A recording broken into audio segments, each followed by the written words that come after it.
Hello and welcome to the next episode of the Capturing Your Love Show, where we talk about everything relationships, marriage, weddings, and so much more. Today, I have an awesome couple here on the show, Billy and Natalie Klein, who are first-time parents to a smart, funny, and sassy 2-year-old named Violet. Billy is a bookkeeper by day and avid golfer by night. Natalie is a social worker. She was a stay-at-home mom for 16 months, and she had a home birth that we will jump in and talk about later on.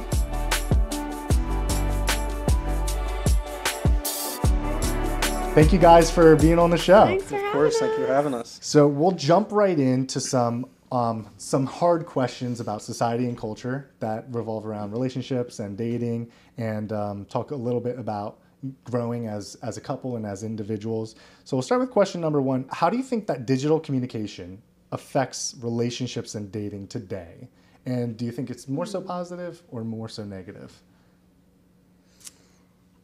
Oh, I feel like, so for us, we had a lot of mutual friends, so we always knew of each other. We went to the same school. Billy was older by a year. But we started chatting on Twitter, which is not Twitter anymore now. It's X. But, like, that was, like, in the DMs. Like, we were talking to each other or whatever. And then we, like, exchanged phone numbers, then started texting. And it was text from there. But, like, I feel like nowadays it's very much you need to be like constant texting, or what are you doing? Like, where are you? Why are you answering me? And I feel like that puts a lot of pressure on relationships these days.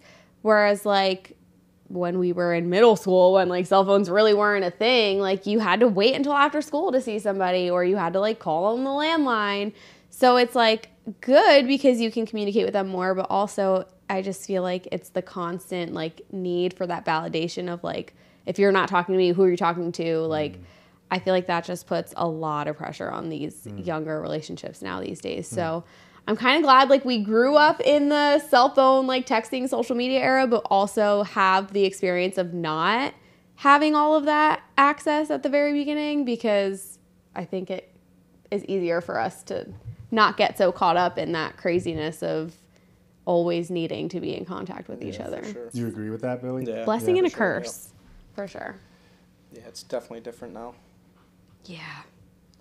So what challenges do you two feel modern couples face today when trying to build a long-lasting relationship that they might not have dealt with in the past?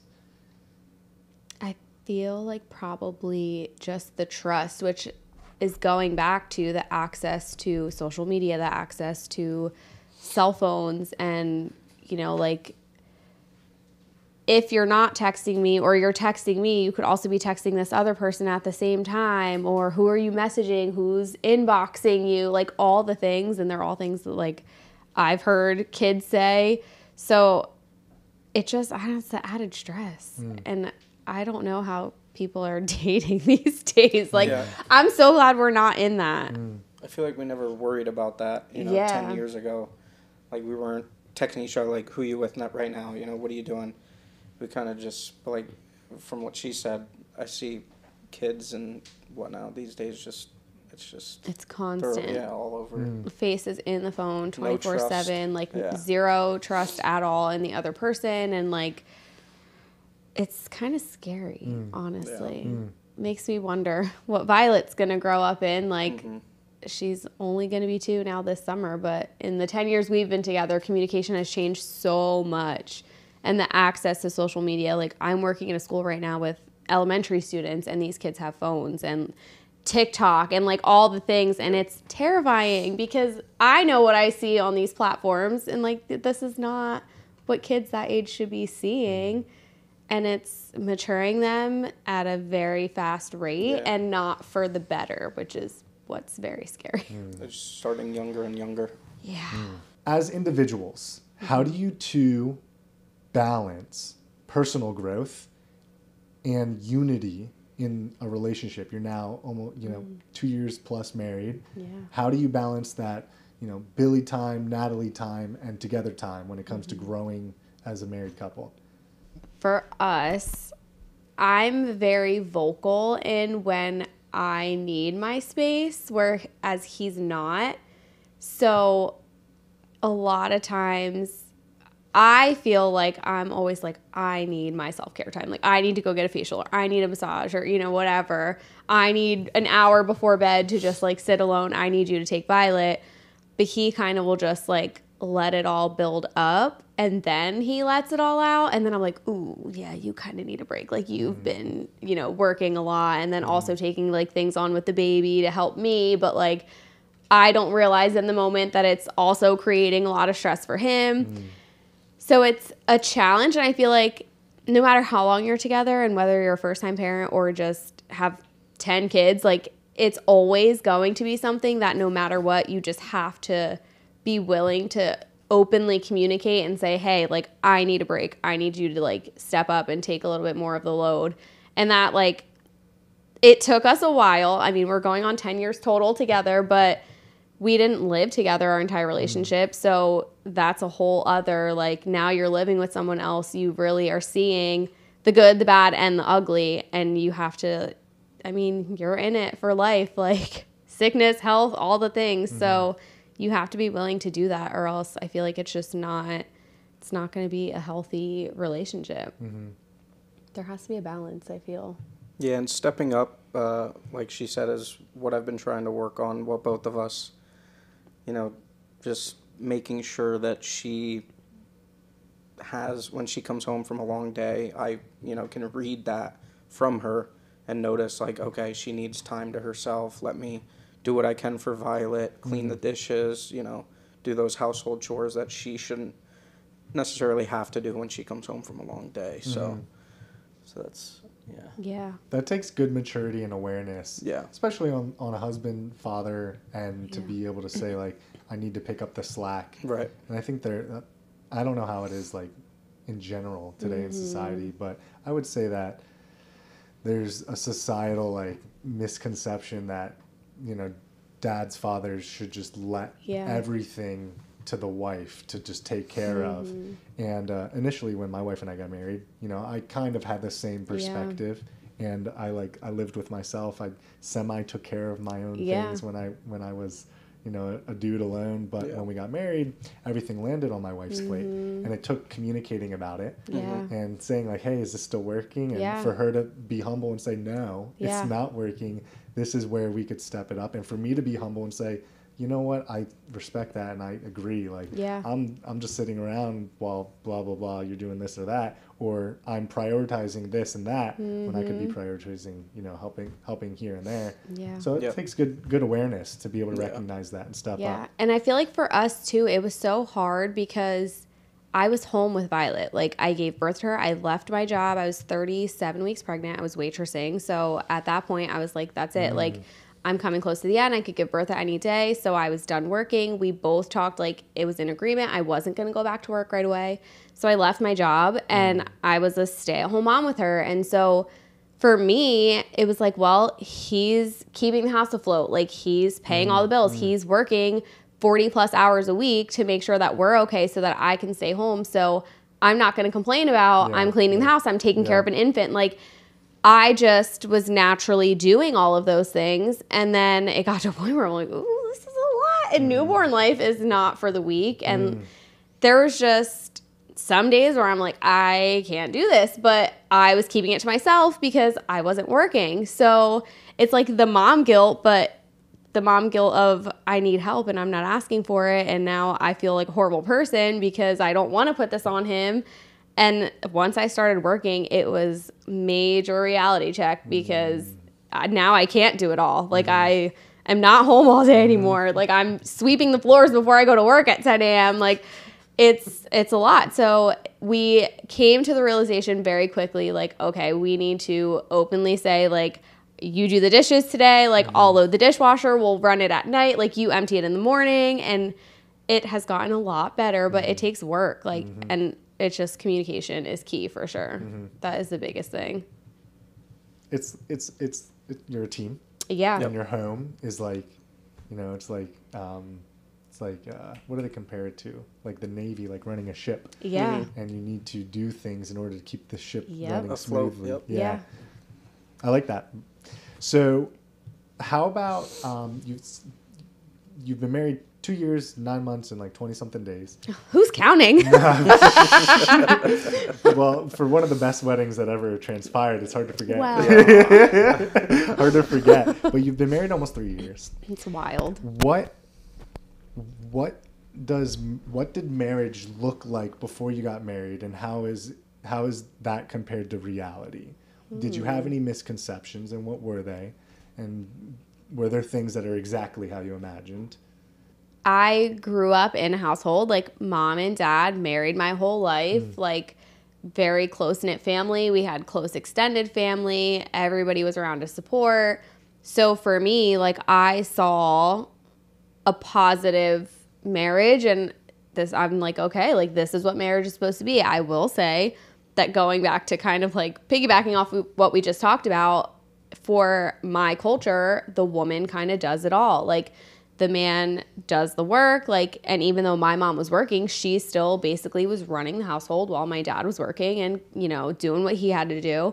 But in the culture, it's the men, you know, the women serve the man hand and foot. And so that's one thing that I took from my childhood and growing up to say, like, ooh, hold on a second. Like, let's pump the brakes. We're equal parts in a marriage. Like, we're both agreeing to this. We're both, you know, agreeing to having kids. So we're going to equally put the work in, because if I wasn't here, you're going to have to do it anyway. So why is it any different if we're together? Like, we're a team and this is what we have to do.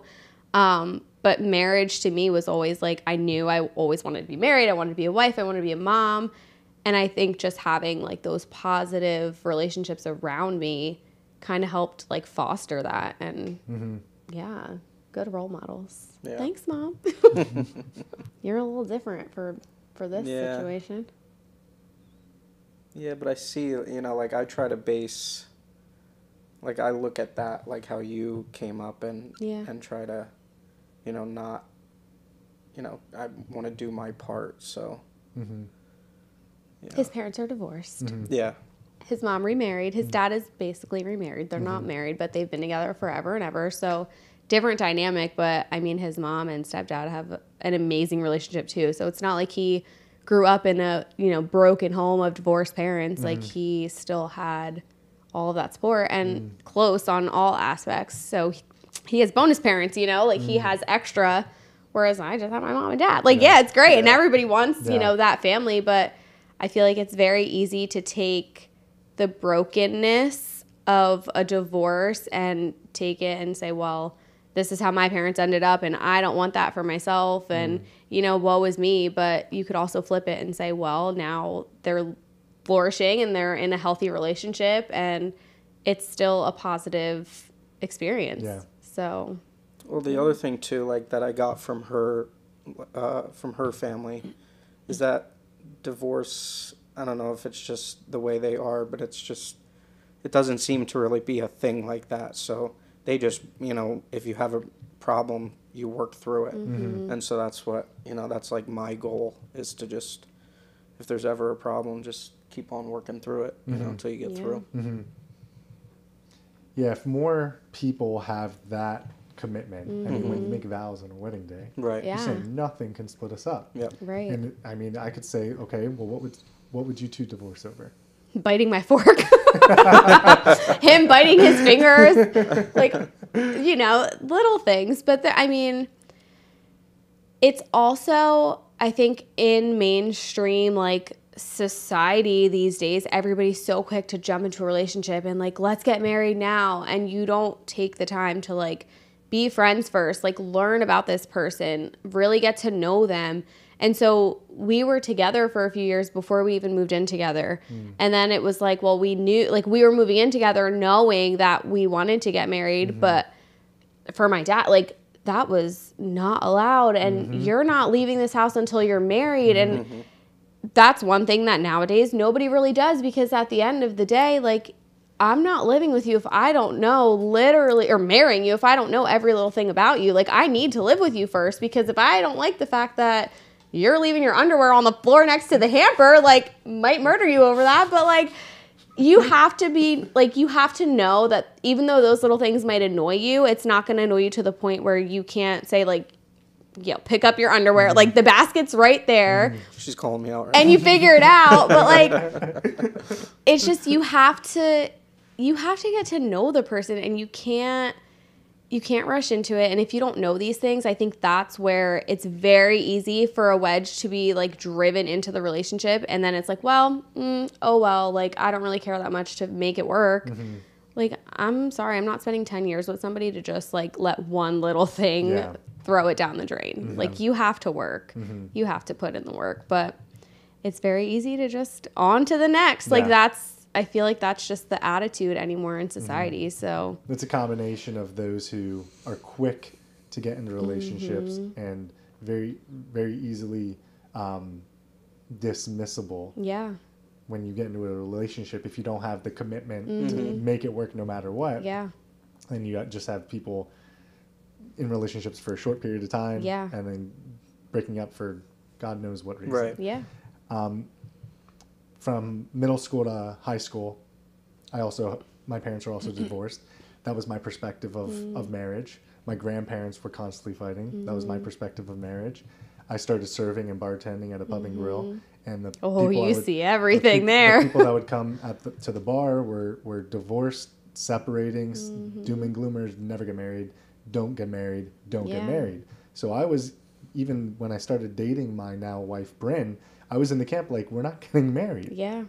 And a lot of people don't really know that about, like, my immature self. Yeah. But I had no plans to get married. I had no plans to get kids, have kids, because those around me were like, don't do it. I saw and grew up in this is what happens if you do it. And it wasn't until that I was exposed to a community of individuals at church that worked through their problems, that knew how to communicate, that sat with each other and talked through problems, where I realized, like, everyone over here has 30 years, 40 years, 50 years marriage under their belts. Yeah. What are they doing? Because it looks great difference? Over here. Yeah. Wow. But over here, we're all drinking alone. Yeah. And we're really sad and throwing pity parties. Yeah. So it took maturity for me to realize, well, what do I want? Because I could pick either camp. Yeah. So I lean towards the happy, joyous marriage. Yeah. And marriages aren't all happy. Yeah. You know that? Oh, yeah. They're probably the hardest thing that you could do. And it takes servitude. I mean, the Bible makes it very clear that husbands, there's a verse where it's like, wives, submit to your husbands, but the Bible makes it very clear that everything that your wife is responsible for is your problem. So you have to sacrifice all your responsibilities to make sure that those are taken care of, and that your wife's responsibilities are taken care of. Yeah. Right. So it wasn't until I really leaned into that perspective and that community that I ended up realizing marriage is a good thing. Yeah. And from a statistical perspective, marriages foster really healthy societies. Yeah. And it's a household with two married parents, parents that stick together. Mm-hmm. The children have higher, greater success rates in society, achieving and contributing and giving back to the world. Yeah. So even if as a married couple, you hate each other, just sticking together and being there for your kids can literally change society in a positive manner. Yeah. Yeah. So, I mean, it goes hand in hand with, like, doing due diligence to know who you want to marry is the one. Yep. And then once you make the vows, don't be easy to dismiss them, even for underwear next to the laundry. On the floor. So how about finance and career goals? How do you two balance them? How do you support one another? And how do you navigate the decisions with both of those sectors of marriage? I think we've always been very good at, I mean, he is the numbers guy, like, he's the bookkeeping, accounting, all the things, but I'm the organizer. So we've been very good at, like, okay, every month, like, these are our expenses, like, these are our bills, these are the absolutely, like, you need to make sure they're taken care of before you can do anything fun. So, like, we have a very good balance in that aspect. And even when I wasn't working, like, you figure it out, and he was working hard, like, making sure that we were okay.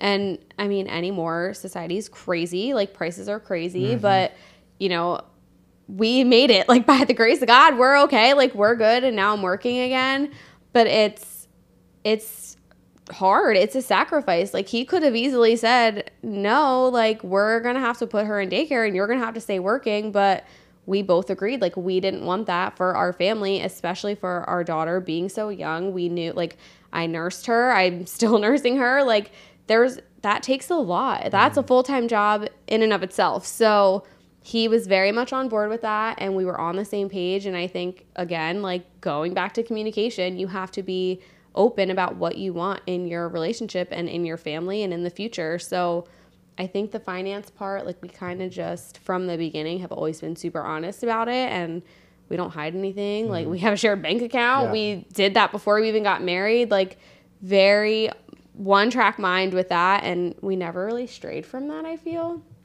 We've always been fine. Career goals, I mean, one day I want to be a social worker. The next day I want to be making podcasts. So he's always been very good at supporting whatever decision I make. I think ultimately for me, I'm not the type of person to stay in a job no matter how much money I'm making if it's affecting my mental health. I'm very good at setting that boundary because I've been there, done that. And so I mean, I'm so grateful that he supports all my crazy ideas, from literally being a social worker one day to on a Friday saying, well, my old restaurant job needs me back, so I'm quitting the corporate world and I'm going back to serving. Like, and just like that, like I showed up Monday morning with my 2 weeks notice and I was like, I'm out. Like, I'm going back to serving. And it was the best thing I did for my mental health. It was right before we got married. And I'm like, this is supposed to be the most joyous time of my life. And I'm stressed out, miserable, like not wanting to talk to my fiance at 25 years old. Like, where do you draw that line? And he's like, I get it. Like, do what you got to do. I'm on board and we'll make it work. And 2 weeks later, I was back to serving. Like, and it's hard. Like, that's not an easy thing to do. But when you have somebody that's going to support it no matter what, I mean, he puts me in check. Don't get me wrong. He's like, are you sure you really want to do that right now? But like, at the end of it, I think he's always been so willing to support me, knowing that mentally, emotionally, physically, it's going to be the better option for me. So I really just can't complain. I'm super lucky. Yeah, and her staying at home, I mean, I wouldn't trade that for the world. It was just seeing them two, you know, like build that bond together, Natalie and Violet. It's just, it was something. Don't get jealous. I had to put in, yeah, I mean, I'm a little jealous. Now with her job, she works late. She works till 6, so I come home, you know, around like 2 or 3. So I get to spend that time now with, you know, with Violet. So it's turned into to stay at home dad for a little bit, for half a day some days. But career goals, probably just, I mean, she would support anything I do, but you know, so currently I go to the clients that I have, I go to their offices to do the work, you know, so like end goal would be like having my own office, you know what I mean, and kind of just branching out that way. So yeah, that would be my big goal. Cool. I can see that happening this year. Yeah. And I support it. I've been saying it. Yeah. And I secretly have been like, I think you just need to like either do your own thing and like create your own business and just have like one big client, or just find a full-time job like your mom did and have one person to focus on, because he's all over the place and he has multiple things going on at one time, and he's very good at managing it all. But come this time of year when it's tax season, it's a lot. And there's nights where I'm going to bed alone with Violet because he's still in the attic doing all his work that, you know, he had to leave work a little early to go pick her up because I'm at work late. So it's a lot, but he enjoys what he does. He loves the people that he works with. So who am I to like push and be like, bro, you got to go. Like, do something else. Like, this is a lot. But it balances. I mean, in the end, no matter what, he has a slow season. So it's like it makes up for the craziness of now. And if he's enjoying it, like, then we're just going to let it rock. Like, keep it pushing, you know? It's fine. Kudos, man. I'm actually a part of, like, I don't even remember why, an accounting subreddit on Reddit. And I ended up finding this thread outlining how accountants and bookkeepers are some of the most stressful individuals during tax season. I think it's the deadlines. Like, it is. It's just so stressful. And he's a procrastinator. Like, he gets his work done, but he's like, oh yeah, like we got this audit a couple weeks ago and now it's due like tomorrow. I really got to get it done. And I'm like, pause. Like, you just said it was due a couple weeks. Like, you got it a couple weeks ago and it's due tomorrow. Why are you doing it now? So then he's up till like midnight working on it, stressed out. I'm like, you gotta like change, you gotta manage this a little better. But it works for him. Like it's been working all these years, so why change it? You know, if it ain't broke, don't fix it. Yeah, cool. It sounds like you two support each other like fully. Yeah. And there's not too much friction when it comes to like if you want to make a decision, change something up in your life. Yeah, that's awesome. Yeah, that's awesome. Yeah. Let's take it back. Like I said, you've been married almost 3 years. Tell us all about the first interaction. How, you know, what brought us to the first date? Go ahead, honey. Let's see if you remember. Okay. First interaction. So I used to work at Morgan Hill Golf Course, and a buddy of mine worked there with me. And we went to high school together. He didn't even go to our high school, but he knew her. And so he introduced us, and I knew her from high school. I knew of her, but we never, talked or anything. So that's how we first met. Hit it off from there. She said on Twitter. And then first date was... Good old Twitter. First date, you heard that. I came up to the house, 12 of her brothers and cousins, and her dad just staring at me on the porch. My whole family tree was on my porch. Yep, and then we went to Dunkin' Donuts. We did. Where were we supposed to go, though? Oh, God. You don't remember where we were supposed to go? Frozen yogurt. No, we were supposed to go, back then it was called Purple Cow. It is now called Bank Street Creamery. But it was pouring down rain that day. Yep. And it got chilly, and I was like, well, I'm feeling a coffee. Like, let's get coffee. But back then, like, the little modern, like, coffee shops weren't a thing. Nothing was open, like, later in the afternoon. So where do we go? America runs on Dunkin'. Like, there we were at our local Dunkin' Donuts. It's like construction going on. Like, they're revamping the place. So we're sitting in this booth that literally does not exist anymore. I didn't know Dunkin' had booths. Yeah, they had like little like booths, like a little, like one person on this side, one person on that side. It's not a thing anymore, but... And we just sat in the car after and talked for we sat in Dunkin' for a couple hours, and then we got in the parking lot, and it was just like... It flowed. Like, it was like we knew of each other, but it was like we literally knew each other our entire lives, and we were just, like, catching up, and we were great friends, and it just, like, it instant click, like, that was... The rest is history. Yeah. Like, it just, Cool. So then what took us from Dunkin' to you going, I need to propose? I need to know this. Oh, my gosh. So many years. It might be easier to say, like, well, what did you see in her, and what did you learn and love about her during that time that made your heart go, this is my wife? Okay. So, just the way that she pushes me to be a better person. Like, I was lazy, and she came into my life and really like motivated me to be, to push myself to be what I could be, and then that's the biggest thing. There's a funny story here. When we were swimming in her parents' pool the one day, and I had her on my shoulders, and her dad was in the pool, and he was like, let me think what he said exactly. It's on camera, so we could probably find the video because he was recording it thinking it was hilarious. But he was like, if you drop her in the pool right now, you can marry my daughter. And, and I was like, you better not. Like, if you dunk me in this pool, I am not marrying you. Boom, right off the shoulders. And he kept messing with me. It was like, bopping me, and then I was like, do not do this. Like, if you do this, I am done with you. Like, obviously I was not. Here we are 10 years later. But, like, I was just like, you better not do this. Like, do not listen to my dad. He's like, I'll give you her hand in marriage. Like, hyping it up. And he surely did. He flung me right over his shoulder, and there I went, backflipping into the pool. I'm like, okay. Yeah, I'll never forget that. Wow. You weren't engaged yet, no? No. Nope. We were not engaged yet. This was probably a year, at least a year before, honestly.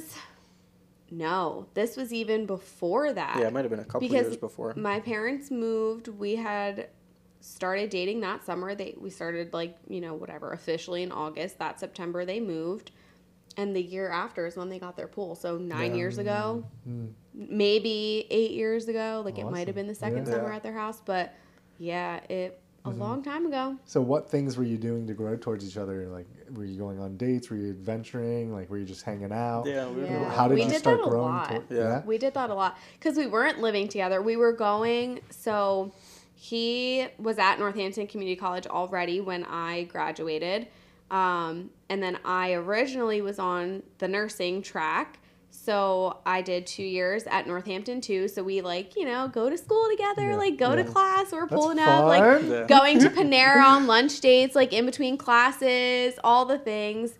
And then I ended up transferring to DeSales, started their nursing program. He was done, got his bachelor or his associates. He was doing his bachelor's online. So he was still at home working with his mom. And I kind of was just all right, I'm going the nursing route, but we weren't living together. So any free time that we had, it was all right, let's go on a date. We were constantly at Jacobsburg Park. Any chance we got, we're going on hikes, we're going to the beach, taking beach trips, we're going to the lake, anything that we could do, we were there. Dorney Park. And now we don't do those things, but I look back and I'm dang, we really were all over the place. Or just hanging at your parents' just hanging at my parents' house. They had the pool. My brothers, I swear, love him more than they love me. Obsessed with him. You're home. Where's Billy? Why is Billy not here? And I'm just okay, I'm chopped liver. Love you guys too. Her dad's like that to this day. Till this day, my dad is that way. So I take no offense. It's fine. But it was just a lot of making sure that the time that we were together was intentional. Again, the cell phone thing, the social media thing, it was starting to become a big thing, but we weren't sitting there on our phones on it. You go to a restaurant anymore and you're on a date and you look around and everybody's on their phones. That is one thing we do not do. Even till this day, I'm we're at the dinner table, we're at dinner, phones are not out. We're talking how was your day? Now we have the baby, we're talking to the baby, we're worried about her. I'm very big on just making the time intentional. You have to be one-on-one because you don't get that a lot anymore. Yep. It's very hard. So what was the day your brain went, I'm going to marry this girl and I need to get a ring and start planning this now? Yeah, I mean, she was getting on me a little bit about it. Oh, yeah, she was. She was getting on me. We were pushing 5 years, okay? Yeah, it was never that I had any doubts in my mind. I was just going with the flow. Yeah. So yeah, she kicked me into gear. I mean, we went wedding ring shopping together and everything with her parents. So that was fun. It was very easy too. So my diamond came from my grandma's engagement ring. So it was very easy to be hey, we already have a diamond. What are you waiting for? Yeah. Let's go to the store. It's the hardest part most times. It is, yeah. And even before that, when we made the decision to move in together, it was a conversation. If we're doing this, that's it. This is the start of our new beginning. We're not moving in together and making this commitment on a house if we don't see that in our future. Yeah. So that was kind of the first thing. And we both, I mean, I don't know when you said I'm marrying this girl, but at that point for me, I was Day okay, one. he's good answer. I'm he's committing. We're moving out together. So that's it. This is his commitment and he's serious about this. And I made it clear. I'm you're going on 5 years, and I did not just spend the last 5 years of my life with someone for you to not put a ring on it. So I was chop, chop. Yeah. Chop, chop, buddy. Yeah. That kicked me into gear. Yeah. So tell us about the proposal. How did it happen? What went down? So it was at the Rose Garden in Allentown. I had texted her friend, who's also a photographer, and basically we were going to do Christmas photos, Christmas cards. And so she came out we went to do the Christmas cards. I went and got the ring. It was at her dad's house. Got the ring. She put it in her little backpack. We probably did half an hour of shooting before. And they have that little, we had the dog with little us. podium. Yeah. And so that was our final, our final shoot there was under that podium. I think you were up there getting ready or something, and she snuck me the ring. I put it in my back pocket. Yeah. And then I think I had walked up in front of you. Yeah, she had walked up in front of us. Yeah. And then there it was. Female intuition, did you know? So here's the thing. She says she did. Let me back it up real quick. So Billy and I got engaged in November, of, what, 2019? Yeah. Yeah. Got engaged November 2019. Unlike most people, which I don't know, maybe it is a thing now, but like when we did it, everybody was like, you're going with him? We went shopping together for the ring. Mm-hmm. So I knew it was coming. Yeah. Like I knew I had the diamond. We went shopping for the bands together. Like we bought it. So I think we bought it in August. Yep. So at that point it was like, okay. And he's like, you're sorely mistaken if you think like I'm just gonna next weekend pull the ring out and propose. That's another thing. He was building the anticipation. Right. Yep. So it was August he bought the ring, and I want to say maybe September or October we went to Board and Brush and did like a little like date night thing, and I'm like, oh, he could propose here. But like for him, he's so shy. So I'm like, well, I don't think he'll really necessarily do it in a public place. But I also don't know, like, he knows how big I am on family, so I'm like, maybe he'll include my family. But I'm like, once you include, like, one person, then you have to include all everybody. 30. And all 30 of them. I just know how he is, so I'm like, I really don't know, like, how he's going to do this. So every time, like, we were somewhere, I'm like, this could be it. Like, maybe this is it. And then Thanksgiving rolls around, Halloween rolls around, and I'm like, all right, we're creeping on to Thanksgiving, and I'm very big on, like, please do not propose on a holiday. Like, we need our own day. I will say no, and you'll have to try again. Like, you're going to have to do double take here because I'm not going to say yes on somebody else's day. So I'm like, well, photo shoot's coming up. Like, we have to take our Christmas card pictures, and we're taking pictures. We have the dog. Didn't know you couldn't have pets in the rose garden. So, like, where we were taking pictures, there was, like, a bunch of signs to not take them into, like, I guess the rose area. And that's where we were taking pictures at first. So, I'm like, let's get our few pictures here, and then we can, like, move to where we can have Carter. So, we're, like, we're taking all these pictures. I'm like, he's not proposing yet. Like, maybe he's actually not going to propose here. But, like, my whole, like, thing was I told him I want someone taking pictures. Like, this is going to be a thing. And here we are. And he's not proposing to me. Like, what is wrong with this man? This is the perfect opportunity. So it truly, like, it really caught me off guard because we were at the end. She's like, all right, I just want, like, the water's in the background. Like, let me take a couple more pictures here. Did like, it feel like it was wrapping up and nothing? Yeah. And then what I find out after the fact is that I threw my car keys or my phone or something into the pocket of her, like, backpack with all her camera stuff. And the pocket that I put my keys in was the pocket that the ring was in. And so, like, after the fact, they're like, we were having a heart attack back here. Like, we thought you were going to, like... you went into it, though, and didn't see it, right? I didn't, no, because what I was doing... I think I was putting the keys in the pocket. Yeah. It was, like, while we were setting, like, everything up. And I just, like, quick threw them in and didn't think anything of it, obviously. And, like, of course, I'm, like, checking his pockets, like, seeing if there's anything in there. But there's no, like, big box bulging out of his pocket. So I was like, well, he's not proposing to me today. And then it was freezing. It was so cold that day. Like, I was shivering. So I'm like, we're just speeding this up. Like, he's really not going to do it today. And then... lo and behold, there it was. I, like, went to fix my hair, and I turned around, and all of a sudden, he's getting down on one knee, and I'm like, what is happening? Like, it was, utter shock, but I could not have asked for anything better. It was very intimate. Like, it was so us.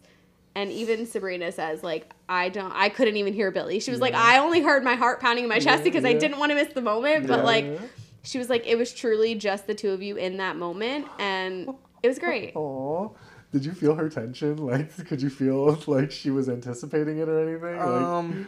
I don't know. No? I don't really know if she saw it coming. I mean, I'm sure, obviously, it was in the back of her mind because she knew, you know, I had the ring. At first. So, like, any moment, like she said, like, any moment where it could have happened, I'm sure she was probably thinking, like, oh, maybe it's coming. But, yeah, wait until the end. I kept her on suspense for sure. Yeah, he did. That's fun. Then we called everybody after, you know, in the car. Yeah, we FaceTimed everybody. Yeah, it was fun. It was a good time. Nice. So, proposal was October 19th. November of 2019. November 8th. November 8th of 2019. November of 2019. Got married in May 2021. Yeah. Tell me about the entire process planning your whole wedding. When did you start? Well, how did you actually, I got to rewind it back again. So we got engaged in November. We got the ring in August. we knew we wanted to get married in Hilton Head. That was like already set. We knew we wanted the beach. And we're calling, and we're calling, and we're calling. All of these places in Hilton Head, like potential venues that we could get married. And nobody had May 15th.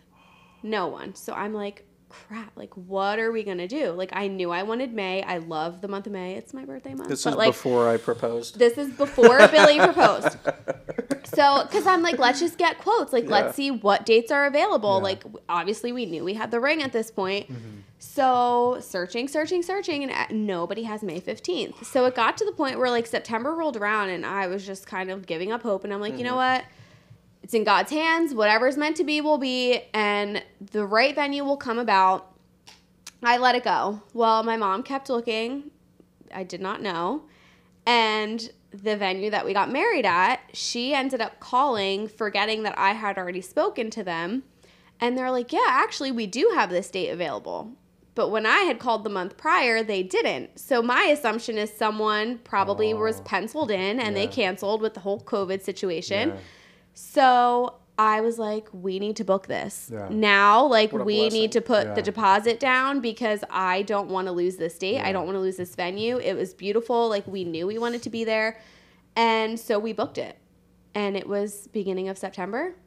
I was not even engaged yet. Wait, it was booked before I proposed. So it was booked before the proposal. So that throws another added level to this because at this point, I'm like, all right, bro, like, we got the ring. We already booked our wedding venue. Like, you got me out here looking like a fool. Can you please just propose already? Like, what is happening?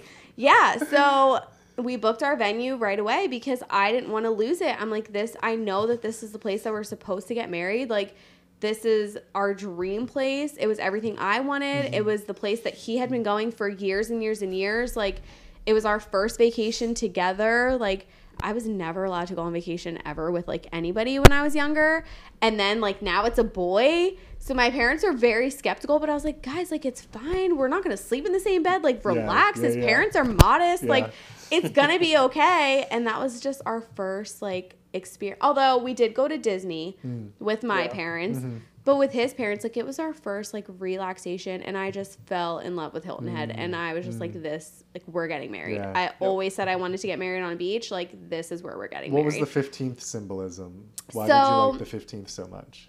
Really nothing in particular. I think it just... 5:15 rocks. Yeah, like, I think it just fell that day, and then, I don't know, my birthday is in May, so I was like, well, we can't do it the week of my birthday because my birthday is the 23rd. Then after that, it's Memorial Day. People go away. Yeah. The week before is Mother's Day. So it was like a good in-between where people could just come for the weekend, like make it a little vacation or let it flow into Memorial Day, whatever the case. Like, it just, and it's a nice round number. Yeah. I don't know. And like, that's usually the time that we're there. We're down there. So we knew that we could, make it. I mean, we did a week? So we did a week there and then the week honeymoon. Yeah. But we knew that, we'd be able to turn that into a week easily because we do it every year. Cool. That was the Saturday. Yeah. That was technically the Saturday that we would have, like, checked out from our vacation. So it worked out that we were there the whole week before the wedding. Yep.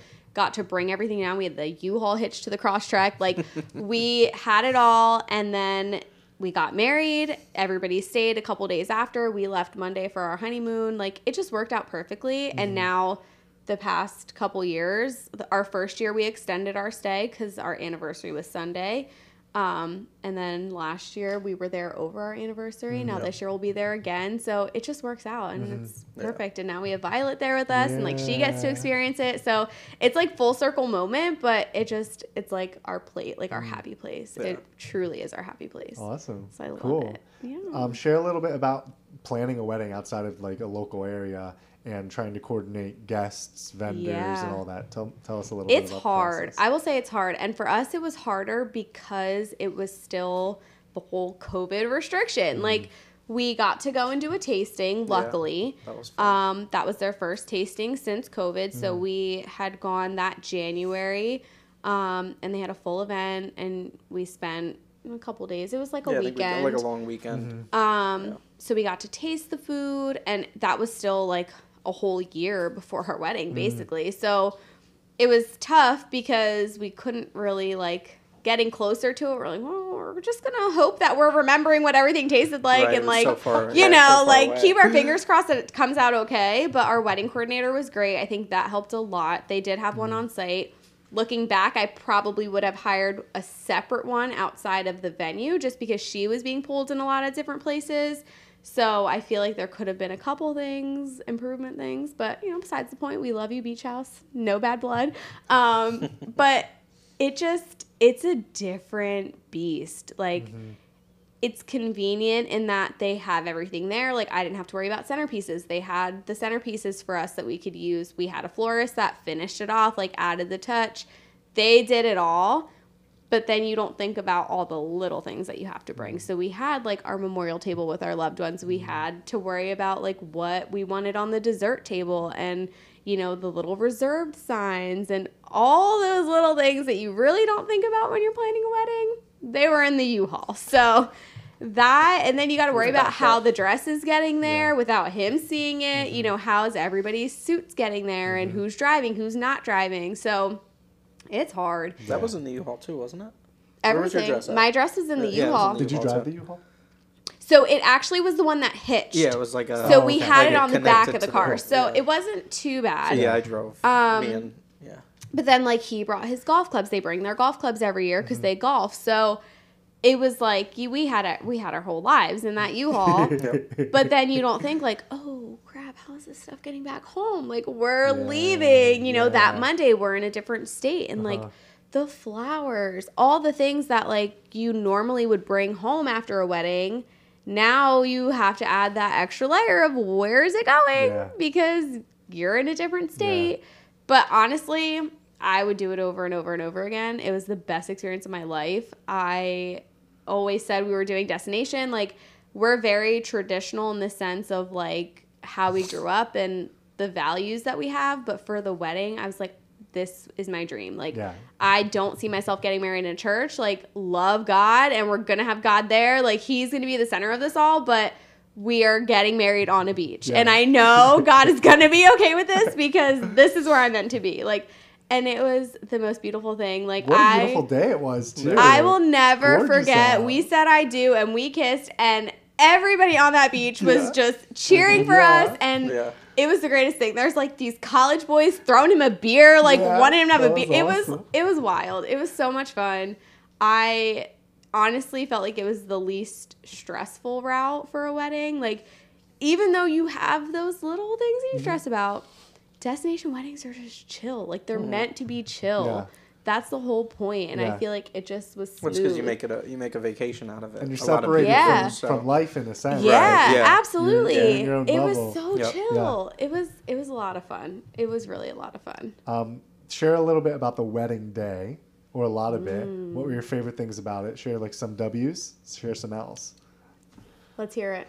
I don't know if I even have any L's. So we started the day, we read the little stories to each other.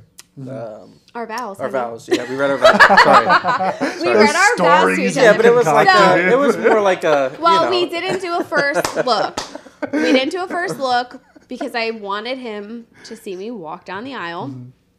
But we did privately do our vows because, again, my very shy husband over here, I knew he would not be able to get it out in front of our entire families. So that part. Yeah, I was up till like 2 a.m. I think. Like, I think I wrote my vows at 2 a.m.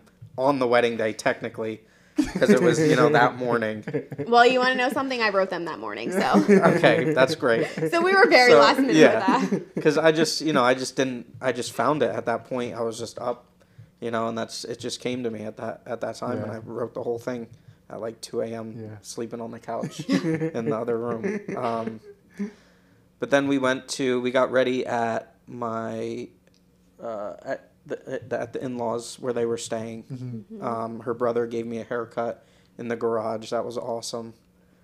And then we all got ready. We went back to the other resort, and that's when you guys took all the pictures of the groom. And then we head over. It was I don't really L's. I don't have any, honestly. Yeah, I mean, I could get technical with like nobody ate dessert. Like, nobody ate the snow cones, you know, like the DJ jacked up our Last Dance song with like our Running Into the Ocean song. But even then, I just feel like everything truly played out the way it was supposed to. And it was the most magical day. And I swear to you, I probably say it multiple times a month. Like, I just want to get married again in Hilton Head. Like, I want to relive the day. Every time I watch a video, I cry like a baby. Like, it was the best time. And our guests still talk about it till this day. So that's how I know, like, it was epic. Like, everybody had such a good time. And I don't even consider it an L because we were so in the moment. But, like, I wish we would have taken a little bit more time to just, like, step back and soak it all in and have just, like, we got married, like, we did the ceremony. Like, together. But, like, now it's the reception. Like, let's just step away for a little bit. Like, we were on the beach, so, like, let's go walk the beach, like, as the sun's setting. Or, like, even just during the reception, you're seeing everybody dancing. Like, just pull away and soak that in because it goes so fast. And you don't notice how much fun everybody's having until you're watching that video, until you're looking at the pictures and you see the expression in everybody's face. Like, I wish I could have, like, and you experience it in that moment, but it's so different when you're, like, right there dancing with that person and you're experiencing it, and then you're with your, like, new husband, new wife, you're standing back and you're just soaking in, like, all the hard work that you just put in for the last year and a half. Like, here it is. Like, this is everybody that you love in one spot celebrating you. Like, it was epic. So that's the one thing that I'm like, I wish we would have done a little bit more of, but we just had so much fun. Like, I don't think there was anything during our wedding that awesome. Really, well, the only potential thing for me would have been the heat because I sweat like it was warm, wasn't it? Right, but it wasn't warm. It wasn't. I don't think it was as bad as I thought it was. It could have been worse. Yeah, like it's always breezy on the beach, you know. So it could have been a lot. And it hotter. helped that when we got married, like, it was the start of sunset. So, like, at that point, there's not very many people on the beach. Like, it's that perfect sweet spot of, like, people are leaving the beach to go get ready for dinner. So it was, even though we were in a public space, it felt very private. So I feel like that can kind of deter people when they're thinking, like, oh, beach wedding or, like, destination in a public area. It just, no matter what, the rest of the world is not there. Like, it's just you and your partner in that moment. And I mean, I was just talking about it with my girlfriends the other day. I was like, I couldn't look at you because you were sobbing when I'm walking down the aisle.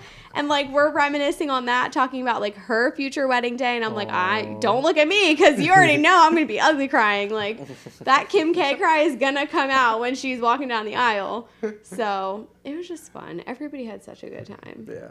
I want to do it again. Everybody's like, okay, so, like, next year, I'm like, are you paying for it? Because maybe, like, year 5 or year 10, like, year 5's even being generous. That's only 2 years away at this point. Yeah.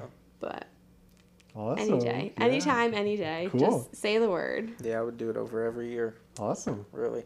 You went on a honeymoon right after. We did. Where'd you guys go? What'd you do? How was it? We went to Napa Valley for... It was supposed to be 3 days Napa, 4 days San Fran, I think, and we did 5. Or vice versa, but and then we ended up doing like 5 days in Napa and 2 in San Fran. Fun. We extended. Because Napa was just honestly amazing. I've never been there. It was gorgeous. That's awesome. If it wasn't a 6-hour flight away, which I know is, like, really not that long, but, like, it's long. Yeah. I would go all the time. Yeah. It was gorgeous. The weather was beautiful. Like, it was basically Hilton Head weather, like 70s, 80s every day.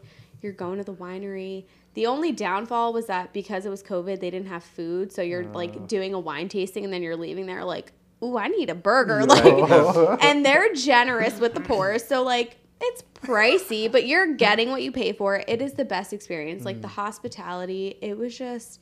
You don't see that on the East Coast. You really don't. What's the closest thing in PA that resembles Napa? Honestly, nothing. I'd say. I guess Blue Ridge is probably the closest that I would get to, like, the Robert Mondavi winery. But even then, that winery is, like, spectacular. The scenery. Like, town-wise, though, I'd say maybe Jim Thorpe. Yeah. Yeah, like the feel, because it's Right. very laid back, like Yeah. super chilled. Nobody's hustle and bustle. Like, I mean, we found this hole in the wall, which honestly reminds me of Ma's. Like, we went to this breakfast spot place every day. every day. And we're like, when we're in a new place, like, we want to venture. We want to see what's around. Like, we want to try new things. We went to this breakfast place literally every day. First of all, it was women owned, from whoever was at that front desk checking you out to the cooks to the servers. Everybody, it was women empowerment awesome. In there. So I was like, this is beautiful. I love this. But the breakfast, like, home cooked, the coffee, delicious. And then it was also a bakery. So you've got the donuts, the cupcakes, the cookies, all the things, the fresh bread. I'm like, this is fabulous. And like the most like cost-effective breakfast you could ever have. Like, it wasn't this like really, it wasn't this extravagant like fine dining like brunch place. It was called Buttercreams. Yep. Buttercreams. And whenever I see anybody going to Napa, California, I'm like, you need to go to Buttercreams, because that place is the greatest place in the world. It was fantastic. We loved it. San Fran, I was so excited for. I'm a big Full House. Rest in peace, Bob Saget. Loved it. I was like, this is bucket list. Like, if we're going to Napa, we're going to San Fran. My mistake was not doing a little bit more research. Napa and San Fran are only like an hour apart. So realistically, it's like here to New York. Yeah. You take a day, you drive there, you spend the day, you go back. So we had booked a hotel. Like, we had the whole weekend planned out in San Fran. We had a bike tour that was gifted to us from our registry over the Golden Gate Bridge. Through San Fran, over the Golden Gate Bridge, you end in Sausalito. Gorgeous, although we'll never do it again. Nope. The hills in California, rough. We got to the top of the first hill, and the tour guide turns around and was like, did anybody else get the electric bike? And I was like, there were some people with electric bikes. What do you mean electric bikes, sir? Excuse me. Nobody said anything about electric bikes. So there we were, getting a workout in, miles and miles and miles. Everyone's just... over the Golden Gate Bridge. It was fine. It was beautiful. We got to see all the, like, Full House stuff. Yeah. Like, the most beautiful experience, never again, but also very, like, New York-ish. Like, it was not Napa. It was cold. It was like 20, 30 degrees colder almost. Overcasty and rainy. Like, and it was fine. I mean, a weekend in San Fran was enough for me. Yeah. We experienced it. We went to, like, Ben and Jerry's, like, the full storefront. We went to a steakhouse. But, like, I would have spent the entire time in Napa had I known, and just like taken the day trip to San Fran and went back. So now for future, we know. But like anybody out there trying to go to San Fran, don't do it. Go for a day or a weekend, and that's enough. But it was, I mean, again, I would do it all over again, without a doubt. So you got home from the honeymoon. Reality. Oh yeah. Now you're a married couple. Obviously, you guys were living with each other a little bit. You were dating for a while, but from then to now, what has been the biggest changes? Violet, for sure. Having a kid is probably the biggest. I mean, other than that, not much has really changed. You know, for me personally, she's gone. You know, she's went through some different things in her career, but. She's at a good place now that she likes a lot more than where she was, beforehand when we were, before we were married.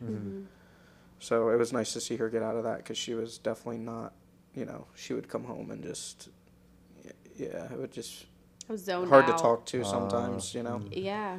And like 25, like young, like we're young. Like I just feel like nowadays, I mean, I will say mental health is being talked about a lot more, but I think when we were growing up, it's a very taboo topic. You don't talk about it. And so in the moment, I'm like, oh, well, like I'm working, I'm doing what I'm supposed to do. Like I'm using my degree, like I just have to suck it up. This is life. Like this is reality. But like, no, you're not supposed to come home from your job every day and hate your life and like not want to talk to the man that you're planning to marry in a couple months. Like that's not normal. And so it was hard to come to that realization, because at that moment I'm like, well, dang, you just worked so hard to get your degree. Like this is what you wanted. This is what you worked so hard for. And now you have it and you hate it. And like, are you sure like what you're doing is going to be the right decision? But ultimately, I think like having his support, knowing that my mental health in that moment was the most important thing, it was just like, that was it for me. I was like, I know I need to leave this or else I may lose what we have. And like, it wasn't fair to him. Like, I should not have been coming home at 4:30, 5 o'clock, not wanting to talk to him. Like, we should have been having dinner together. And there were literally nights where I was just like eating something really quick and going to bed. Like, I was over it. Like, I did not mentally, I just was like, I'm done for the day. Like, I'm spent. So that was probably one of like the bigger challenges that we had. But then like we got through that and it was like, okay, if we can get through that and me not wanting to talk to you and like secretly hating your guts and like not even joking, even him breathing too close to me, I'm like, why are you breathing so loud? Like, and he's just like, I'm breathing normally, but like your senses are heightened when you're in that like fight or flight mode, and it's not talked about enough, but like it's normal. Like these are normal things that people go through. But I think just as a society, we learn like you have to suppress that. Don't talk about it. Like that's not okay. You're weak. Like this, that, and the third. And that's really not the case at all. Like it needs to be talked about more because people are struggling. And I feel like COVID even heightened that even more. Like the suicide rate went up. Like it's not a joke. And people, I feel like, just want to brush it under the rug to not talk about it. But you can't do that. Like people need support. We need to talk about it. We need to make it a thing because it's real. It's definitely real. And if you don't have someone supporting you, like it could go a very different way for sure. For sure. So you mentioned Violet. What was it like finding out you were having a baby? And then oh my God, tell us about planning for her, preparing for her, and then that was wild. I mean, we knew we wanted to be parents. We definitely, I think we not jumped to the gun, but it was like, we're like, oh, let's wait. Like, let's go to Spain for our first honeymoon. Like or for our first anniversary. We wanted to do it for the honeymoon, you know, whatever. But then it was like, oh, but like this person's getting married. Yeah. And then this person's getting married. And like, when is the right time? Like, is there ever going to be a right time to like start trying to have a family? And the answer is no. There's never going to be a right time. Like, you just have to, God knows when it's the right time. And honestly, for us, I think it was the most perfect timing. I would not have changed it for the world. Like, I was so surprised when I found out I was pregnant. It was wild because I had taken a pregnancy test 3 days before and it was negative. And so when I woke up that Monday morning and I took another test and it was positive, I was like, what in the world? Like, this cannot be real life. And I'm like sneaking around. He's at work. Yeah, she didn't tell me any of that. I didn't tell him anything until after he got home from work. Like, he didn't even know I had taken a test. Yeah. So I'm like, and he knew I had taken the test that Friday. Yeah. But then I was like, whatever. Like, it is what it is. We're not pregnant. Yeah. It's fine. Like, we'll try again next time. And then Monday morning it was bright and early and it was bright pink. And I was like, oh, snap. Like, we're having a baby. This is real. And I had to sneak around. My best friend was the first person I told. And I snuck over to her house. I'm like, I'm going to go, like, run some errands, whatever. And at this point, like, we didn't have location. Like, that was not really a thing. So I'm like, yeah, I'm going to go see Lexi. Like, we're going to go hang out. She's at Grandma's house. Like, I'm going to go see Grandma with the kids, blah, blah, blah. And he's like, all right, fine. And I was there all morning, and I had to, like, run to Hobby Lobby, and I got a onesie made, and, like, you know, she did a whole little we did, like, a whole thing to, like, tell everybody. So she had put Daddy's Future Caddy on one onesie, and then she put New to the Cousin Crew on another so that we could tell, like, our families. And it was just, he got home, and I was like, hey, he, of course, like, gets home from work to go upstairs and like do more work. And so I'm like, hey, like, come over here. I want to show you like how I set this up in the bedroom. And he's like, okay. And he walks in and I have like the little letterboard set up. He thought nothing of it. Nope. And I'm telling you, did like a double take because he like looks and he sees and then he looks at me and he's like, what's going on? And then he looks back down, he reads it. And that was it. Like, immediate tears. Not a single inkling. But at first he was so lost. He's like, okay, like, you change the bedroom stuff all the time. Like, I don't really care. I'll just see it later. Why are you making that big of a deal? And then he realized what it was. And he was so surprised. Like, it was It was so great. My mom thought I was lying. She's like, "Are you sure?" And I'm like, "Yeah, I mean, do you want to see the test? Like, I have it upstairs. I'll show it to you." It was, so what we actually did for my parents and my sister and my niece and nephews, we had Carter put a bandana on, and he doesn't ever wear his collar in the house. And so he had it on, and my brother-in-law was like, "Why does he have that on? Like, he's not going for a walk." It's so weird. And he's like looking, and then my sister notices it. And she's, like, looking even harder. And she's trying to read it. And she's like, "What? Like, what does that say?" And she's, like, freaking out. The kids start crying. Like, it was just the best. What did it say? It said like, Big Brother or something, right? No, it said something like, "My humans are giving me a baby," or something like that. Something corny, like Hobby Lobby thing, you know. But it was just, like, it was such a, like, wholesome moment. And then for my in-laws, we got them coffee mugs. I'm like, "Oh, like, look what we got. Like, we found these cute mugs at a local shop." Like, whatever. They thought nothing of it. Like, nobody, I think they were expecting it, but they weren't expecting it at the same time. And so the fact that it had, because I was dead set. I'm like, we're going to Spain. Like, this 1 year anniversary, we are going. We are not getting pregnant before that. Like, I don't care what anybody says. Well, it was, we got married in May, and I was pregnant in October. So that didn't happen, but it was fine. And I'm telling you, like, it just worked out. It worked out perfectly. Yeah.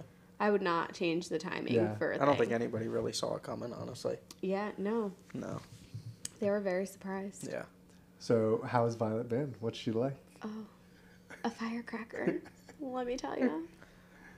She looks like me and acts like her. Ain't that the truth? Yeah, I mean, she's the best. I cannot be any more thankful that we were blessed enough for me to stay home with her for a year. Like, I feel like that just was a game changer in itself. I was just able to experience it with her, all the first with her, like, teach her how to say her first word, which was dada, but you know, it's fine. It's fine. I give it to him. Like, he can take it because there have been a lot of other things that I get that he doesn't. So it's fine. But it's just, I mean, being a mom, it's the greatest thing in the entire world. Like, I would not trade it for the world. Everybody's like, "You're so young. Like, live your life." And for me, I mean, this girl has traveled to more places in her first year of life than I have in my entire almost 28 years of life. And I would not change it. Like, that's how I want to experience life. Like, people have kids and they see it as like, well, now I can't go do this. Now I can't go do that. And I'm like, why? Yeah. Take them with you. Let them experience it too. Like, it's not a burden. Yeah. Throw them in the stroller. Babies cry. Like, it's okay. We've all been there. Just keep going. Like, I think it's the fear, and of course, coming again out of COVID, like, we're having babies out of COVID, and the world is a scary place, but, like, you have to experience it. You can't keep these babies behind your four walls because that's not healthy for them. It's not healthy for you. You need the sunlight. Like, hello, postpartum is real. Get outside, enjoy the fresh air. It's not easy, and it takes a village, but you have to be willing to accept that and to know that. And, I mean, Violet is blessed. We are truly blessed with the greatest village, and although sometimes I want to fight her, she's really the best baby in the entire world, so I can't complain. Yeah, so I didn't have much experience with kids at all. No kids in your family? Not really, no. But she's the complete opposite. You know, she's got nieces that are 11 or 12, so she has that mother instinct. She always has. My little brother. I've always seen, she's never, she's been great with kids as long as I've known her. So I never had a doubt in my mind, that she was going to be a great mother. So thanks, I learned a lot from her.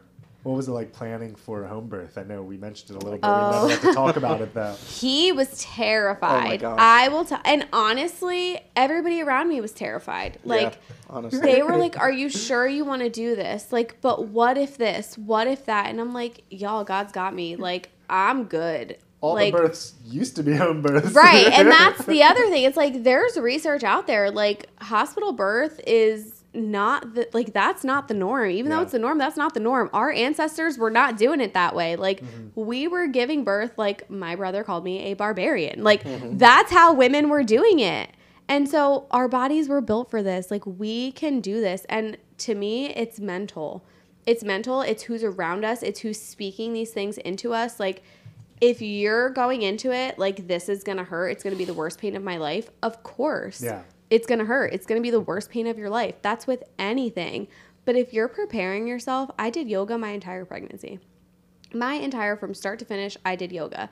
When I tell you that was probably the best thing I ever did, my labor was 6 hours start to finish. Wow. It was 4th of July weekend. Wow. We were at my parents' house. We were in the pool the whole weekend. And there were moments where I'm like, ooh, that, like, my groin. And, like, you know, these little, like, they were probably Braxton Hicks or, like, early labor. And I didn't think anything of it because I was just like, oh, whatever, I'm in the pool. Like, I was just sitting in a pool floaty. I was in an uncomfortable position. No, start to finish. We were at Target 2 hours, 3 hours before I started labor. He was at softball. He was playing in a men's, like, softball league. He's like, honey, I can stay home. Like, if you're not feeling well, it's fine. I'm like, no, like, just go. It's no big deal. And he's like, are you sure? And I'm like, yeah. Like, we had taken a nap before he went. We had Chick-fil-A for, like, a late lunch, early dinner. We took a nap, and then he went off to softball. I was still laying down, and all of a sudden I woke up, and I was like, ooh. Yeah, like halfway through softball, she texted me. Yeah, it was like maybe the start it's time of to come home. Yeah, I'm like, it was maybe the start of his first game, and I was like, ooh. And then, like, I got up off the couch. I'm like, maybe it's just the way I'm laying. Like, let me, like, get up, walk around. I went and grabbed an Italian ice out of the freezer. And the moment I knew was when I went to take a bite of it, and I couldn't stomach it. I was like, this is happening. So I texted him, like, you have to get home. He got home. My mom's 5 doors down from us. So I'm like, Mom, like, this might be it. I got in the shower. I'm like, let me just shower, like, relax. I'll try to lay down. It was 7:30. So it was, like, later in the night. And my mom's like, all right, like, I'll change, you know, whatever. I'll come up. And he gets home. And at this point, my contractions were from, like, 9 to 6 minutes apart. Like, they were kind of all over the place. And he's freaking out. It's like, you need to call the midwife. Like, they're like, you're going to have this baby. And I'm like, it's fine. They're still 6 minutes apart. Like, she said call her when they're 5 minutes apart. And they're, you know, 5 minutes and 59 seconds apart. Like, and he's just like, no, like, you really should call. And right. I'm like, no. And then all of a sudden, I called her when I did. They were 2 minutes apart. Right, like that. Wow. Yep. It happened. And even when we first texted her, like, I sent her, so there's, like, an app that you can download for your contraction timer. And I sent her a screenshot of it. She's like, yeah, finish your shower, like, try to lay down, relax. This could happen like this for a while because they were just all over the place. So I'm like, all right. So get out of the shower, go to the room, like, try to lay down. I couldn't lay down. It's like no position besides, like, standing and doing, like, a squat, sway back and forth. Like, that's the only thing that was comfortable for me. And when I couldn't lay down, that's when I knew, like, yeah, this is probably starting. And then she realized, like, she ended up getting a hold of him, and she realized, like, Natalie's not answering my texts anymore. That probably means things are progressing pretty quickly. Yeah. So he's frantic. Him and my dad are downstairs in my living room while my mom and I are upstairs. They're setting up the birth pool. They're filling it up, like doing she's, like, all ready the to things. go, and we're just setting the pool up because it just came that quickly. And so I'm, like, trying to change positions. I get back in the shower at one point. My mom's doing counter pressure. Like, we're kind of just trying everything. And then it got to the point where I was like, I need to be in that birth pool. Like, I need to get down there. So there I am waddling down the steps, like, getting into the birth pool. And majority of my labor was there. And then it got to a point where she was stuck because she decided to have her cute little hand right in her face. So I was pretty much in, like, a squat position the whole time. Then I kind of did, like, a runner's lunge position, trying to change it up so she could change positions and hopefully come out. It wasn't happening. And my midwife was like, girl, we got to get you out of this water. And I'm like, you are nuts. I'm not leaving this water. This is, like, where my comfort is. Yeah. The water helps. Like, I'm not leaving. And there's no way I'm getting out because I know she's there. Like, I know she's about to come out. At this point, my water had already broken. I'm like, no, I'm not leaving this birth pool. She's like, no, Natalie. Like, you need to come out because she was, like, kind of coming out, but, like, not really coming out. And my midwife's like, if she halfway comes out and you come out of the water and go back in, like, she's essentially going to drown. Like, you have to get out of the water for her safety. So I'm like, okay. So there they are, like, pulling me out of the couch. Pulling me out of the water. I'm sumo walking over to the couch because she's pretty much coming out at this point. Yeah. And I get on the couch, and 2 contractions later, she's out. Aww. She was out. And it just took a matter of changing position, like, and it helped so much. Yeah. But I was just like, at that point, I'm like, honestly, I don't even care anymore. Like, she needs to come out. Yeah. And in the moment, it feels like it's forever. It feels like you're there for years, eternity. But it was 6 hours, start to finish, from the start of early labor till she was born. What was her birth time? 12:42. 12:42. Wow. 12:42 a.m. Wow. on July 7th. Wow. And she was due July 8th. Yeah.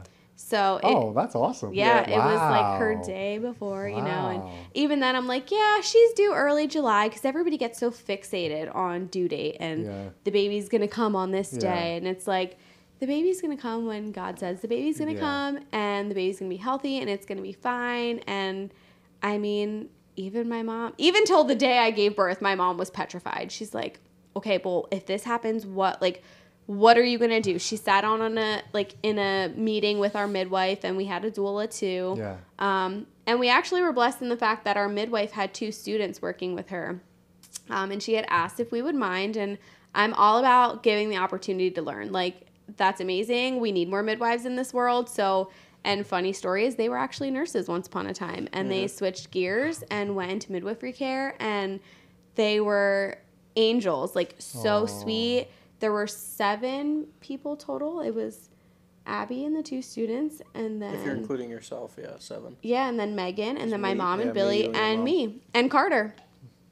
Carter was there through it all, and looking back on pictures, he's in every single picture. He's right there. Violet came out, and he was immediately sniffing her head. Like, it was the most precious thing I've ever seen. And in that moment, like, I didn't realize it. It was one-track mind, but you would not have known that all these people were in my house. Like, and I'm sitting there planning for a 24, 48-hour labor. I'm like, Mom, you can make them rice and beans. Like, we'll get stuff to make baked ziti. We had our guest room set up, because I'm like, they're going to get tired. Like, we're going to be here forever. They're going to have to, like, rest, you know. They need to be ready for me. And our first meal was eggs, sandwiches, and bacon, and my mom made us a whole breakfast, and awesome. That's what we had. Violet was born at 12:42, and there we were having breakfast. It was great. Imagine she didn't get stuck. It would have been like 2-3 hours. It would have been, Wow. Yeah, she definitely would have come a lot sooner. So my midwife's like, your next baby, please don't leave your house, because you'll end up having a baby in a parking lot. I'm like, okay, roger that. Right. Roger that. I will not have a baby at Target. So, but I would do it all over again too. Like, that's awesome. It was the best decision I've ever made. Were you on board with the at-home birth at first, or did you need some convincing? Or? No, I wouldn't. I was definitely like worried about the idea, but I was never like, no, you know, you shouldn't do this. You know what I mean? And we're not even 5 minutes away from a hospital. Like, so in the event that something major would have happened, we would not have been far. And most people don't know, like, midwives are trained like doctors. Yeah. They have oxygen on board with them. They had the Pitocin for in case I was bleeding out, which I actually had to get because my uterus was not contracting to deliver my placenta. So they did have to administer Pitocin. But, like, they have all the things that you would need in the event of an emergency. And if anything happened that they couldn't do, the hospital was only a couple minutes away. So I wasn't ever worried. Like, I just... when I met my midwife, we clicked. Yeah. We clicked, and she is a God-fearing woman. Like, it just, all the stars aligned with her. Then I met my doula, and I found out that my midwife was my doula's doula once upon a time. So they had a connection. So I was just like, thank you, Lord. Yeah. Like, you are putting all of these people in my path for a reason, and this birth is going to be phenomenal. And it was. Like, I don't ever remember, like, feeling pain. Uncomfortable? Yes, of course. Like, nobody wants to give birth and push a baby out. But, like, it was not painful. It was euphoric. It was so empowering. Like, I wish that every woman could have that experience. Wow. I truly do. It was amazing. I'll do it again. Maybe not so soon, but soon, but not that soon. A little bit. Soon enough, but not yet. So birth to today. What has it been like parenting? Has it been a challenge? Have you guys, was it easy to adjust? Did it take some hard adapting to? I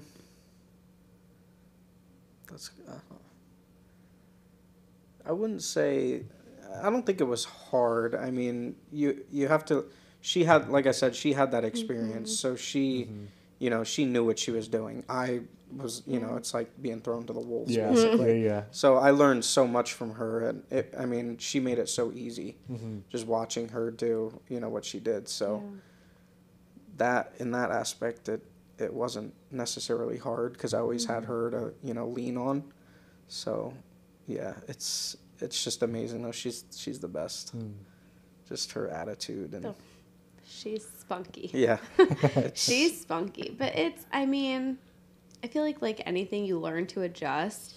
And like he said, it was very natural for me to transition into that role of motherhood. But even then, like, now I'm a mom and I'm a wife. So you have to also balance that, which can get very hard. Like, you get caught up in the newborn life and the mom life, and everything's revolving around the kids. And it's very easy to forget, like, you were married first. Like, you have to take that time for each other, because you can't be the best wife and husband and mom and dad if you're not investing in the time for the two of you. And so we made it a point, like, we're bringing our village in. Like, who can stay with Violet tonight so that we can go out? Like, and I even ended up in the hospital with mastitis. Like, it's not. What is that? So that was a clogged duct in your breast. So when you breastfeed, it's a common thing. And so it turned from a clogged duct to mastitis to an abscess. Like, it just didn't resolve on its own. And I was in the hospital. It had to be drained. It was a whole thing. And that was like the scariest moment of my that life. moment was probably the hardest time for us. It was a month and a half after she was born. It was actually right before Chris and Allie's wedding. And so that was a struggle, because he was in the wedding. We had already committed to this wedding. And they're obviously like, hello, your health comes first. But here I am, like, it's your wedding. And like, I it was said, that yes. same weekend. And, you know, like, you paid for us to be there, and Billy's in the wedding. Like, this can't happen. And he's at rehearsal dinner and rehearsal for the wedding, leaving me at the hospital. My mom's with the baby because she couldn't be with me. My sister-in-law was helping us out, like, providing breast milk for her because I couldn't do anything at that point. And he's coming back after rehearsal dinner to spend the night in the like, guys, don't get him fired, but my brother-in-law snuck him in the hospital because I couldn't be alone. Like, I'm a new mom postpartum. I don't have my baby. Now I'm without, like, my husband's not here with me. It was terrifying. And so, like, going through that was hard. And you just have, like, you have to adapt.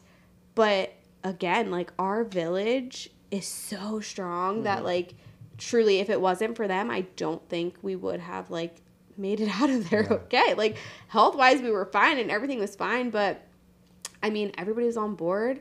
I discharged from the hospital Saturday morning, and I was like, oh, let's see how I feel. And I was at the wedding by the reception. Like, we were there. We had a great time. We celebrated them. Like, they didn't think I was coming, but I felt so guilty. I'm like, weddings aren't cheap. Like, they paid for me to be there, and if I can make it, I'm doing everything in my power to make it there. And I was there, and it was the best time. Like, loved celebrating them.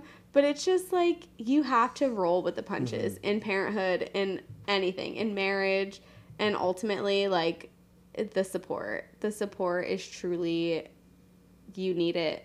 You can't do it alone. I mean, you can, but it's hard.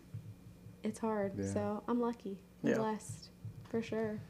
Is there anything that we didn't talk about that you two feel the world should know? Anything you'd like to encourage the world with? I feel like we covered it. I mean, I will say, I know, like, every new couple, like, new married couple, don't go to bed angry. Go to bed angry.